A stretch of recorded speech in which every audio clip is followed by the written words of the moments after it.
بسم الله الرحمن الرحيم الحمد لله رب العالمين وصلى الله وسلم وبارك على النبي الكريم. Chers frères et sœurs en islam, assalamu alaikum wa rahmatullahi wa barakatuh. Nous sommes revenus aujourd'hui avec la volonté d'Allah subhanahu wa ta'ala pour aborder un autre thème. La charia,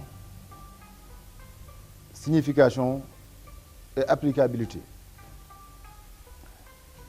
Ce terme est devenu aujourd'hui, pour certains, très problématique. C'est-à-dire qu'un terme galvaudé, un fourre-tout.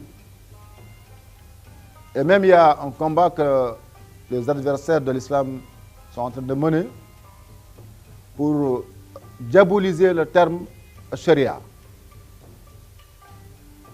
Et malheureusement, aujourd'hui, quand on évoque le terme ou quand on utilise le terme charia, la réaction est simple. Vous voulez couper les mains, vous voulez châtier les gens, vous voulez... Est-ce que c'est ça la charia? Pour connaître la vraie signification de la charia, de cette notion originale de l'islam, il faut interroger le Coran. Il faut interroger impérativement la sunna du prophète sallallahu alayhi wa sallam. Il faut interroger les savants musulmans. Quelle définition ont donné à cette notion? La charia signifie tout simplement la voie bien tracée par Allah subhanahu wa ta'ala. Shara'a lakum. C'est lui, Allah subhanahu wa ta'ala, lui-même qui vous a tracé ce schéma qui mène droit au paradis. Autrement dit, il faut utiliser un terme très simple à comprendre. Charia signifie système de vie. Codifier une façon de vivre. C'est ça la charia. Donc, si on accepte, on comprend cette signification, on l'adapte, on verra que la charia, la notion de la charia englobe tout. Tous les aspects de la vie humaine. C'est-à-dire que il y a l'économie, il y a le social, il y a la politique, il y a la culture, il y a la langue, il y a tout. C'est pour tracer une voie qui nous permettra de vivre bien sur cette terre, de jouer notre rôle pleinement,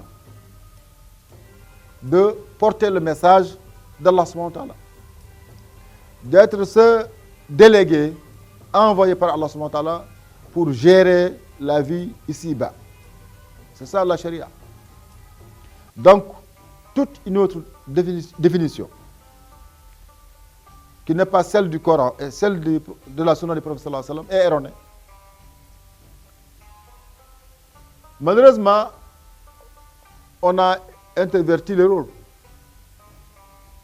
On a pris ce qu'on appelle la loi pénale, Qanunul Jara'im, et on l'a donné le sens de la charia. Il y a une différence nette.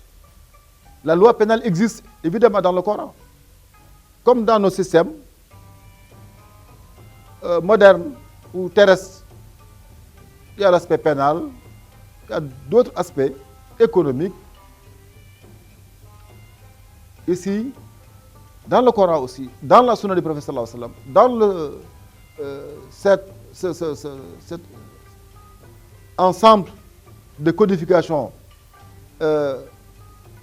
qui nous a donné, légué nos savants, chers savants. Donc, la charia signifie un système de vie. D'abord, dans la charia, je parle toujours dans la charia, avant de couper la main, il faut donner à la personne la possibilité de vivre gaiement, décemment. C'est-à-dire qu'il faut créer les bonnes conditions de vivre avec dignité.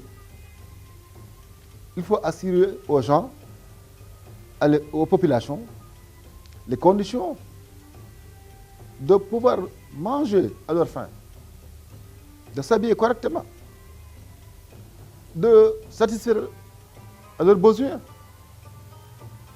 C'est à partir de ce moment qu'on va voir maintenant s'il y a un comportement anormal qui mérite d'être sanctionné, on sanctionne. Ça, c'est prévu par nos constitutions. Donc la charia, d'abord, c'est permettre de créer les conditions nécessaires pour une vie heureuse, pour que l'homme puisse garder sa dignité. Être heureux ici. Un homme ignorant, si la société est responsable, on verra ça dans la justice sociale, Inch'Allah ta'ala. Mais si l'homme est ignorant, il n'arrive pas à connaître ses droits, ses devoirs, à travailler convenablement, à être un élément positif dans la société, qui est responsable? C'est nous, c'est nous tous. Donc la charia, ici, nous donne ce système global, permanent, dans lequel chaque individu trouve son compte. C'est-à-dire que s'il est malade, il doit être soigné dans les meilleures conditions. S'il est ignorant, il a le droit qu'on lui donne les connaissances nécessaires. C'est-à-dire qu'on l'éduque, qu'on lui donne la chance d'apprendre le métier. Donc la charia, de manière générale, c'est ce système codifié par Allah subhanahu wa ta'ala pour prendre en charge l'homme de sa naissance jusqu'à sa mort, dans tous les aspects de la vie. C'est dans ce sens qu'on peut aborder la zakat, l'aumône, la paix, tous les thèmes centraux de la vie humaine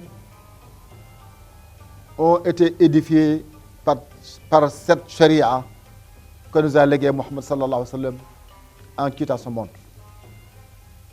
Et à demain pour un autre thème, Inch'Allah, qu'Allah accepte notre jeûne. Assalamu alaikum wa rahmatullah.